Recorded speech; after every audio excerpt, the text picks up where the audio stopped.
Welcome everybody to Kitchen Orama. Today I'm making something that I have always dreaded making.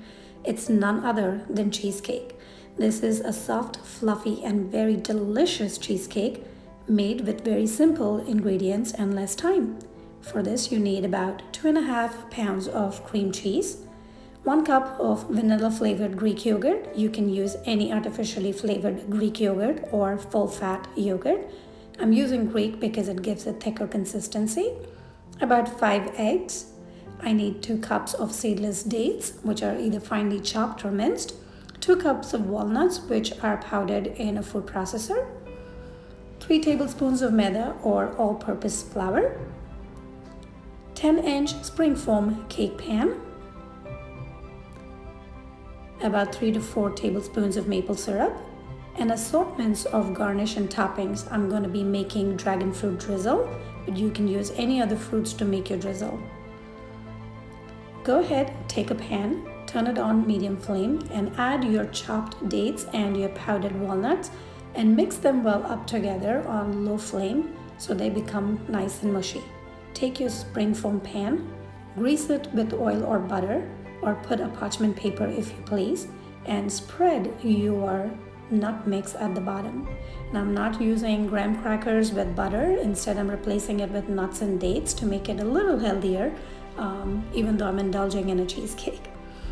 So go ahead and pat your mixture down evenly to make a good, nice, thick, crusty layer, because this is the layer that's going to hold your cheesecake up together.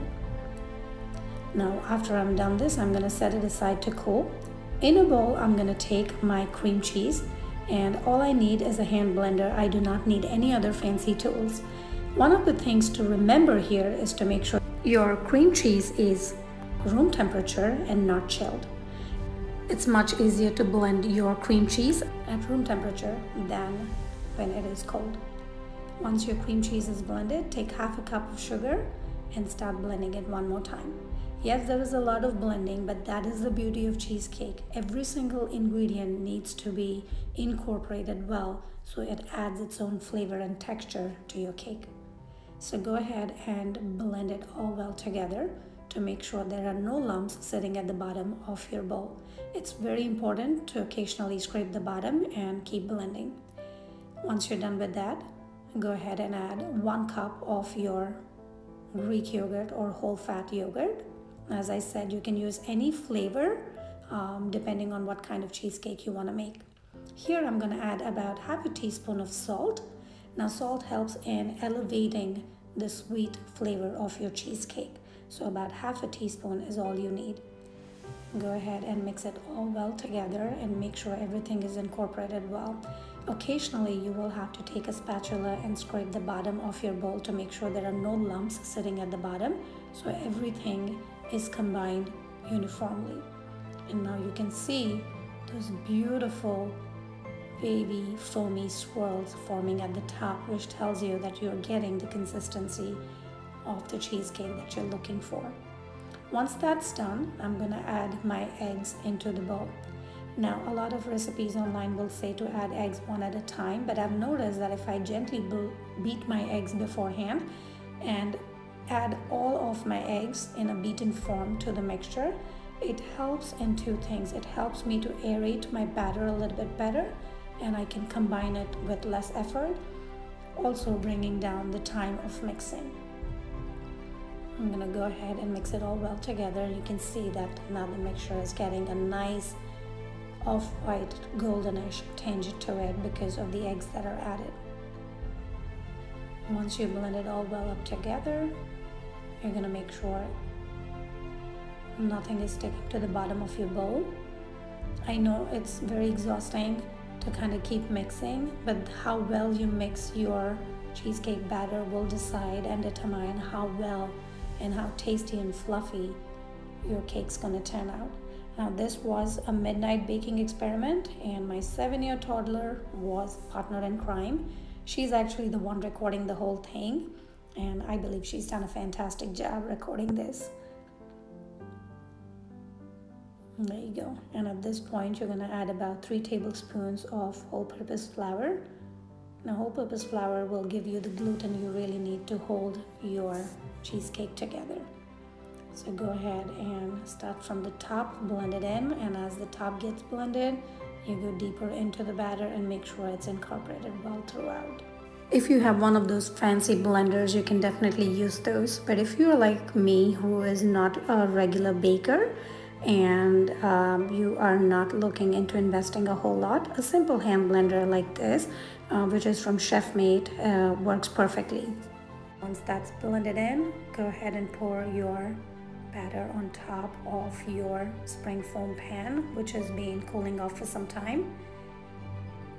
And then you're gonna go ahead and layer it on top of that. Make sure you scrape every single amount from your bowl. This is gold, I will not waste it. And scrape it all well in and layer it up good. Now I was super scared with the thought of making a cheesecake. I have made it in the past for a few times, but I wasn't confident enough to record it. But it was my 7-year-old who said, "Mommy, you cannot give up. You tell me not to quit." So I was like, okay, lead by example. So here I am, 12:30 at night, making a cheesecake. Go ahead and cover your spring foam with an aluminum foil. Remember to layer with a bounty towel paper or any kind of towel, paper towel, to absorb the moisture that would leak out during the cooking process. If you've forgotten to do that, that's totally fine. Go ahead and layer it up with an aluminum foil. As you can see, I have placed my spring foam on a baking sheet. It makes it much easier to put it in the oven and pull it out of the oven. Bake it at 350 degrees Fahrenheit for 10 minutes and then lower the temperature to 300 degrees Fahrenheit for another 40 minutes. Once you put your spring foam pan in the oven and it's baking, go ahead and take a shallow bottom pan. Use a fruit of your choice that you would like to use as your drizzle. I'm using dragon fruits. I'm using frozen dragon fruit cubes that I found at Wegmans. And once you put your dragon fruits into the pan, I'm gonna make sure they thaw well. You can already thaw in a microwave and then put it on the pan. I am putting it directly in the pan with the lid on it. Saves me some extra time. And once it thaws completely, I'm gonna make sure I am smushing it down into a very jammy consistency. So I'm gonna go ahead and make sure I am breaking it up into pieces so it cooks well. Now, dragon fruits they don't have a very sharp taste to themselves. They have a very dull, sweet taste to it, and they have a good grainy, crunchy texture because of those seeds in them. I'm using dragon fruit just merely for the dark shade I'm looking for. You can use cherries or strawberries or raspberries instead. And then I'm gonna go ahead and add about 3 to 4 tablespoons of maple syrup in the process of cooking. And once everything has cooked together, as you can see, that my dragon fruit drizzle has a good, nice, jammy consistency to it, and it's all ready. I'm gonna set it aside to cool off.